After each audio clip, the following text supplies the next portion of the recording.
Sweden में कुरान को जलाए जाने के बाद एक मुसलमान अहमद अल्लूश ने कुछ ऐसा कर दिखाया है जिसकी आज पूरी दुनिया में चर्चा हो रही है।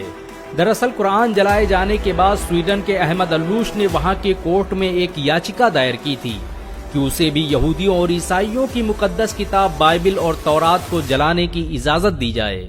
अहमद अल्लूश का कहना था कि जैसे स्वीडन में सरेआम सरकारी सिक्योरिटी के बीच कुरान को जलाया गया, वैसे ही वो भरी सिक्योरिटी और लोगों के बीच बाइबल और तौरात को जलाना चाहता है। इस खबर के आने के बाद इजराइल सहित दुनिया के तमाम यहूदी संगठनों ने बवाल कर दिया था और धमकी दी थी कि अगर हमारी धार्मिक पुस्तकों को जलाने की कोशिश की गई तो हम इसे बर्दाश्त नहीं करेंगे।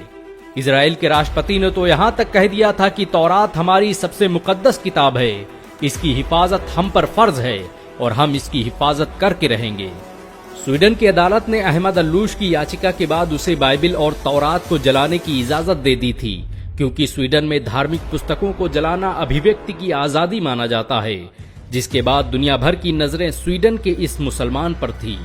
ये इतिहास में पहली बार था कि किसी मुसलमान ने आसमानी किताब बाइबिल और तौरात को जलाने की इजाजत मांगी थी। अहमद अल्लूश तयशुदा वक्त पर कल इजरायली दूतावास पहुंचे।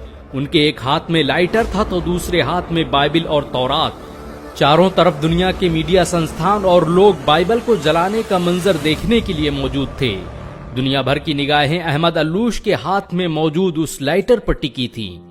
लेकिन लोग उस वक्त हैरान रह गए जब स्वीडन के इस 32 साला नौजवान ने लाइटर जमीन पर फेंक दिया और लोगों को मुखातिब होकर कहने लगा कि मैं बाइबल और तौरात को जलाने की सोच भी नहीं सकता। मैं तो बस कुरान जलाने के मामले पर यूरोप, अमेरिका सहित दुनिया के दोगलेपन को बेनकाब करना चाहता था। ये मेरे प्रदर्शन का तरीका था। मैं चाहता था कि लोग आएं और मेरी बात सुनें और एक मुसलमान के दर्द को महसूस करें। जिस तरह से यहूदियों और ईसाइयों को उनकी मुकद्दस किताब को जलाने की बात सुनकर तकलीफ महसूस हुई, उससे लाख गुना ज्यादा हम मुसलमानों को तकलीफ होती है जब हमारी मुकद्दस किताब कुरान की बेहुरमती की जाती है। अहमद अल्लूश के पास बाइबिल और तौरात के साथ कुरान भी मौजूद थी। उसने कुरान को बोसा दिया और सीने से लगाते हुए कहा, भला मैं उन किताबों को कैसे जला सकता हूँ जिसकी तस्दीक मेरे कुरान ने की है। मेरा इस्लाम किसी मजहबी किताब को जलाने की इजाजत नहीं देता। अहमद अल्लूश के प्रोटेस्ट के इस अनोखे अंदाज की आज दुनिया भर में चर्चाएं हो रही हैं। यहाँ तक कि यहूदी और ईसाई भी कुरान को जलाने की इजाजत देने पर पाबंदी लगाने की मांग करने लगे हैं। गौरतलब हो कि बकराईद के दिन स्वीडन में सलमान मोमिका नाम के एक नास्तिक व्यक्ति ने स्टॉकहोम सेंट्रल मस्जिद के ठीक सामने कुरान को जलाने का घिनौना काम किया और इस काम में स्वीडन सरकार ने न सिर्फ उसकी मदद की, बल्कि जिस वक्त वो कुरान जला रहा था उस वक्त उसकी सिक्योरिटी में पुलिस भी मौजूद थी।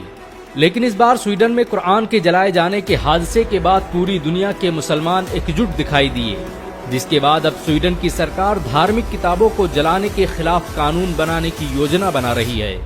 दरअसल यूरोप और पश्चिमी देश इस्लाम के प्रचार प्रसार से भयभीत नजर आ रहे हैं। अमेरिका से लेकर रूस, जापान, जर्मनी, इंडोनेशिया, स्वीडन में हर साल लाखों लोग कुरान से प्रभावित होकर इस्लाम कबूल कर लेते हैं और ये बात मुस्लिम विरोधियों को खटकने लगी है।